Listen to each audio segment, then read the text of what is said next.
जो पूरे देश में आपकी जो धम्म देशना है, इसको पूरे देश और विश्व में सुनी जाती है। शायद जो सामने बैठा होता है उसकी महत्व हम नहीं जान पाते हैं। जब YouTube चैनल पर जाएंगे तो आपके फॉलोअर किस तरह से हैं ये आप कल्पना नहीं कर सकते हैं। हम ठीक उसी तरह से अपने सामने वाली चीज को महत्व नहीं समझते हैं जिस तरह से हमारी उम्र 4 वर्ष की अवस्था में पढ़ने की होती है और हम गुल्ली डंडा खेलने में अपना समय बिता देते हैं। हमारे माँ बाप हमको पढ़ने भेजते हैं और आले वाले बहाने मजाक बना करके हम स्कूल जाने के बजाय दूसरे रास्ते पर कच्चा गुल्ली डंडा खेलना शुरू कर देते हैं और धीरे धीरे हमारा समय जब बीत जाता है, 40-50 साल हो जाते हैं हमारी उम्र के, तो वही कहावत है का बरसे जब कृषि सुखानी, जब समय पढ़ने का गुजर चुका, आपकी शादी हो गई, ब्याह हो गया और तब आपको पछतावा होता है कि यदि हम पढ़ लिख जाते तो हम भी जज हो जाते, हम भी दरोगा हो जाते, हम भी बुलेट से चलते, हमारे पीछे 4 गनर वाले चलते, हमारी समाज में धाक होती। तो उसी तरह हमारे बीच में आदरणीय जो धम्म देशक हैं या आदरणीय सुनील यादव जी भोज जी हमारे बीच में राम सावले जी हैं, जो आपको जगाने के लिए, आपको जो जागता हुआ व्यक्ति आंख खोलकर जाग रहा है, सो रहा है। सोने 2 तरीके के होते हैं, एक आंख बंद करके सोता है और एक आंख खोल करके सोता है। जो आंख खोल करके सोता है वो उसका जो भविष्य है नर्क में चला जाता है, उसको नर्क मतलब कि गड्ढे में चला जाता है, कुछ नहीं बन पाता है। इसलिए आपको जगाने के लिए आपने धम्म देशना कार्यक्रम किया और आप लोग आए, बैठे इस कार्यक्रम में बैठे हुए हमारे पिताजी बुजुर्ग, हमारी माताएं, बहनें, छोटे छोटे बच्चे हमारे साथ में चल करके आए लखनऊ से। आदरणीय रामू गौतम जी जो आपके पड़ोस में बिलखिया गांव में बहुत सुंदर बुद्ध कथा कराए। हमारे बीच में दिनेश कुमार जी जो 2 बार जिला पंचायत सदस्य के प्रत्याशी रह चुके हैं और कभी कभी वोटों से चुनाव जीतते जीतते रह गए, विजेता हमारे बीच में। आदरणीय विक्रम सिंह एडवोकेट जो आपके गाँव में आते जाते रहते हैं, हमारे बीच में साथ में आए शिव कुमार राही जी, और यहाँ पर बैठे हुए सभी आप जो माताएं, बहनें, नौजवान साथी अपना अमूल्य समय, अपनी नींद जो है खो करके बैठे हैं।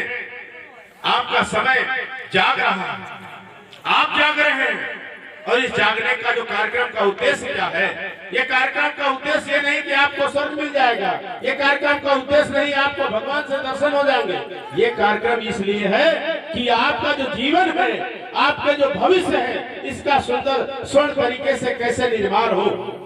इस जो आज तक यहाँ तक पहुँचे हमारे लोग, चाहे महिषासुर हो, हरियाणा के महिषासुर सम्राट हो, चाहे हमारे पेरियार ललाई सिंह यादव हो, ये सारे लोग जो है देश को, समाज को कुछ न कुछ देने का काम किए।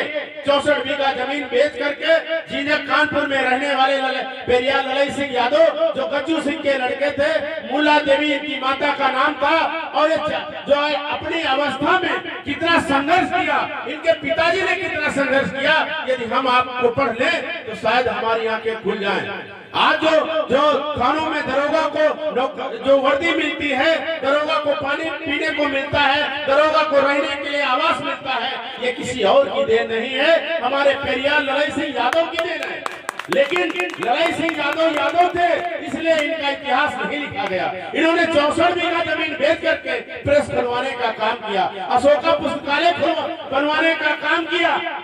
ये वन रक्षक थे, वन विभाग में गए और वहां पर भी इन्होंने संघर्ष करने का काम किया। इनको समय से पहले टर्मिनेट कर दिया गया, इनको जेल में भेज दिया गया। इस देश को आजाद कराने के लिए ये 3 साल तक जेल में रहे और जेल के अंदर भी इन्होंने कैदियों के लिए, जो बंद थे कैदी, उनको उनकी सुख सुविधा के लिए, क्योंकि मनुष्य जो है जेल चला जाता है, जेल में जाने वाला आदमी ये न सोचिए कि ये सब जो है अपराधी ही आदमी जेल जाता है। जेल जाता गरीब गुर्गा जो थाने दरोगा को पैसा नहीं दे पाता, जिसकी सरकार नहीं होती है, जिसके पे मेले नहीं होते, वो जेल जाता है। और जिसके पास पैसा होता है, जिसके रिश्तेदार दरोगा होते हैं, वो थाने में पैसा देकर छूट जाता है। असली मुलजिम बाहर और नकली मुलजिम जेल के अंदर। एक डकैती पड़ जाए तो समझ लीजिए कि एक थाने की कमाई 50 लाख रुपए हो गई। कहेंगे 50 लाख कैसे हो गई? वो शक के बिना पढ़ के 50 लोगों का नाम चिन्हित करेगा, उठा के लाएगा, उनको जो है धमकाएगा और जेल भेजने के डर पर 1,50,000 20,000 रुपया ले लेता है। और जो जिससे पैसा नहीं पाता है उसके ऊपर मोटरसाइकिल चोरी, मरफिया बेचने का न जाने क्या क्या मुकदमा ठो करके उसको जेल में भेज देता है। इसलिए जेल में बंद हुए आदमी 70% बेगुनाह है और 10 साल तक जेल में जीवन बिता देते हैं, बूढ़े हो जाते हैं, तब पता चलता निर्दोष है। ये सब इसी पर जो है चर्चा करते हुए इस देश के संविधान दिवस के दिन महामहिम राष्ट्रपति ने भी हाई कोर्ट और सुप्रीम कोर्ट के जजों के सामने फटकारा, कहा जेल बनाने की जरूरत क्या है? ऐसी सभ्यता स्थापित किया जाए कि हमारे लोग बिना जो है ताले के लोग रहे, कोई चोरी न हो, व्यभिचार न हो। ये कब होगा? जब हमारी जो है देश की प्रॉपर्टी बराबर हिस्से में मिलेगी, सबको शिक्षा मिलेगी, सबको सम्मान मिलेगी, सबको नौकरी मिलेगी। लेकिन जो नौकरी देने वाला होगा उसको जातिवादी कह दिया जाएगा, जो गुलाम बनाने वाला होगा उसको धन का ढक कहा जाएगा। आदरणीय मुलायम सिंह यादव ने कितने सिपाहियों को भर्ती किया, आदरणीय बहन जी ने कितने जो है 10 लाख लोगों को नौकरी देने का काम किया, लालू यादव कितना नौकरी देने का काम किया। जो बराबरी की बात करेगा वो जातिवादी होगा और जो गुलाम बनाने की बात करेगा वो देशभक्त होगा। जो देश को गुलाम बनाने वाले अंग्रेजों के साथ थे वो देशभक्त हैं। और जो शहीद भगत सिंह, शहीद उधम सिंह और जैसे सुभाष चंद्र बोस जैसे लोग देश को आजाद कराने के लिए अपना जान न्यौछावर कर दिया, उनको शहीदी का दर्जा नहीं हुआ। अरे हमारे लड़ाई सिंह यादव को जो 3 साल देश के लिए और जो अंग्रेजों से लड़ते हुए, उनकी गुलामी से लड़ते हुए और जो है लड़ते रहे, 3 साल जेल में रहे, इनको भी अभी स्वतंत्रता संग्राम सेनानी का दर्जा नहीं दिया गया। और जो उस जमाने में चोरी में बंद हो गए वो पेंशन पा रहे, अपने बच्चों को नौकरी दिला रहे। इसलिए जब कलम जिसके हाथ में होती है और इतिहास उसी का लिखा जाता है। ये स्वर्ण युग चल रहा है, ये कलयुग नहीं है, ये कलम युग है। और कलम युग में जब आपके हाथ में कलम होगी तो आप अपनी किस्मत बेहतर तरीके से लिख लेंगे। आज आदरणीय अखिलेश यादव 3 बार के मुख्यमंत्री मुलायम सिंह यादव के लड़के हैं, लेकिन जब आवाज छोड़ते हैं तो उनका आवाज गाय के मूत्र 54 किलो गाय का मूत्र जो है गोरखपुर से लाके धुलवाया जाता है। ये उनका आवाज नहीं धुलवाया जा रहा है। इस देश के दबे कुचले पिछड़े यादव को नहीं कहीं गड़रिया तेरी तमोली नाई भुजी कहा लोहार चमार पासी नट कंजर भैया, ये सारे लोगों का आवाज धुलवाया जा रहा, उनको उनकी हैसियत दिखाई जा रही। अगर आज भी आंखें हमारी ना खुले, ये राष्ट्रपति रामनाथ कोविंद को पुष्कर मंदिर में सीढ़ी पे बैठा के पूजा नहीं कराई जा रही। इस देश के पूरे संपूर्ण समाज को जो धर्म के नाम पर न्यौछावर हो रहे हैं और अपने अधिकार देने वालों के खिलाफ खड़े हो रहे हैं, उनकी बेइज्जती हो रही। इसलिए इसको समझिए, ये धर्म नहीं है, धंधा है और पढ़ा लिखा भी धंधा है। इन्हीं बातों के साथ हम अपनी वाणी को, क्योंकि समय कम है और कथावाचक जी सामने बैठे हैं, आप उनकी बात को सुने।